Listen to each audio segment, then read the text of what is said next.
The sleeping monster story आपके सामने एक और है, climate change, methane gas and research thinking के ऊपर।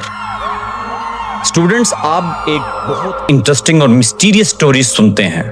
पुराने यूरोपियन स्टोरीज में एक मॉन्स्टर या ड्रैगन का जिक्र मिलता है। आपको पता है, लोग कहते थे ये ड्रैगन जमीन के अंदर सोता है। जब जमीन हिलती, जब आग निकलती, जब मौसम अचानक चेंज होता, तो लोग कहते ड्रैगन ने करवट बदली है। रिस्पेक्टेड स्टूडेंट्स, उस वक्त लोगों के पास ना सैटेलाइट थे, ना क्लाइमेट साइंस, ना AIE, सिर्फ ऑब्जर्वेशन थी और इमेजिनेशन। लेकिन रिस्पेक्टेड स्टूडेंट्स, आज साइंस हमें एक और चीज बताती है। शायद ड्रैगन सिर्फ कहानी नहीं थी, शायद वो वार्निंग थी। Warning about nature, warning about environment, warning about climate. Respected students, आज हम उसी प्रॉब्लम को मॉडर्न साइंस में कहते हैं methane emissions and climate change. Methane gas का मैं बताता हूं, स्पेशली वेस्ट इंडस्ट्रीज और एग्रीकल्चर से प्रोड्यूस होता है। साइंटिस्ट के मुताबिक मीथेन एटमॉस्फेयर को वार्म करने वाली पावरफुल गैसेस में से एक है। इसलिए दुनिया भर में क्लाइमेट चेंज पर रिसर्च हो रही है और हमारा जो इंडस्ट्रियल रेवोल्यूशन 5.0 और 6.0 में भी ये इसका जिक्र हो चुका है। अब ऑर्डिनरी इंसान कहता है यार गर्मी बहुत हो रही है, बरसात का सिस्टम चेंज हो गया है, फ्लड्स ज्यादा आ रहे हैं। और आपको पता है पाकिस्तान बहुत ज्यादा इसका विक्टिम बन रहा है चेंज का, क्लाइमेट चेंज का, इंडिया भी। लेकिन रिसर्चर यहां नहीं रुकता। रिसर्चर पूछता है वाई, WHY, क्यों हो रहा है, किस वजह से हो रहा है, किसको ज्यादा अफेक्ट कर रहा है।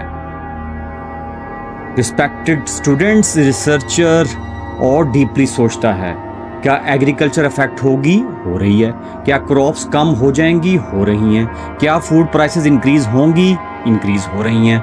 क्या फार्मर्स इंपैक्ट होंगे, हो रहे हैं। डियर रिस्पेक्टेड स्टूडेंट्स, यहीं से रिसर्च प्रॉब्लम स्टार्ट होती हैं। अब फ्रेमवर्क देखिए रिस्पेक्टेड स्टूडेंट्स, मीथेन इमिशन से क्लाइमेट चेंज होगी, क्लाइमेट चेंज से एग्रीकल्चर प्रोडक्टिविटी जो है उस पर इफेक्ट होगा। रिस्पेक्टेड स्टूडेंट्स, अब हमें वेरिएबल मिल गए।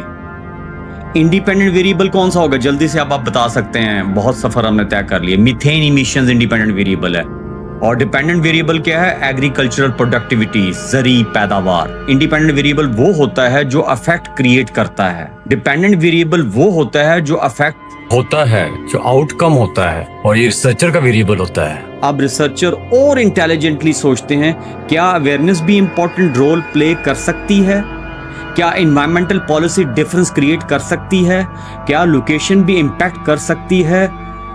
Mediators, moderators and control variables, yes, इन्हीं की बात करने जा रहे हैं। रिस्पेक्टेड स्टूडेंट, रिसर्च में कुछ और पावरफुल वेरिएबल्स भी होते हैं।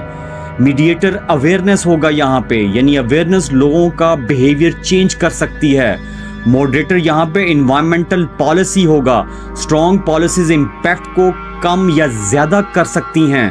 कंट्रोल वेरिएबल यहाँ लोकेशन होगा, क्योंकि डिफरेंट एरियाज में क्लाइमेट इफेक्ट्स डिफरेंट हो सकते हैं।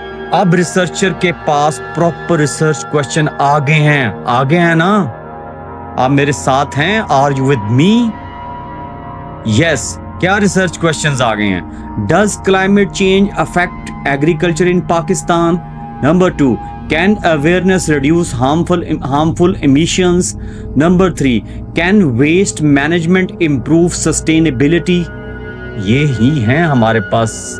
रिस्पेक्टेड स्टूडेंट्स, अब आप गैसिंग नहीं कर रहे, अब आप सिस्टमैटिकली सोच रहे हैं। यही डिफरेंस होता है ऑर्डिनरी थिंकिंग और रिसर्चर की थिंकिंग में। रिस्पेक्टेड स्टूडेंट्स, ऑर्डिनरी लोग सिर्फ टेम्परेचर देखते हैं, लेकिन रिसर्चर उसके पीछे का मैकेनिज्म भी देखता है। इसलिए रिसर्चर सिर्फ इंफॉर्मेशन कलेक्ट करता नहीं है, बल्कि दुनिया को समझने का तरीका है। और इस थिंकिंग की वजह से हम रिसर्च डिजाइन का एक बहुत इंपॉर्टेंट डिसीजन की तरफ आ रहे हैं, बढ़ रहे हैं। वो है डिसीजन 2 मेथड, रिलेशन और कॉज। रिस्पेक्टेड स्टूडेंट, अब सवाल ये है, क्या दो चीजें सिर्फ कनेक्टेड हैं या एक दूसरे की वजह भी है? For watching the full video or complete course, please visit the CourseMera YouTube channel, a humble initiative dedicated to service to society through knowledge sharing, learning, hope, and positive change.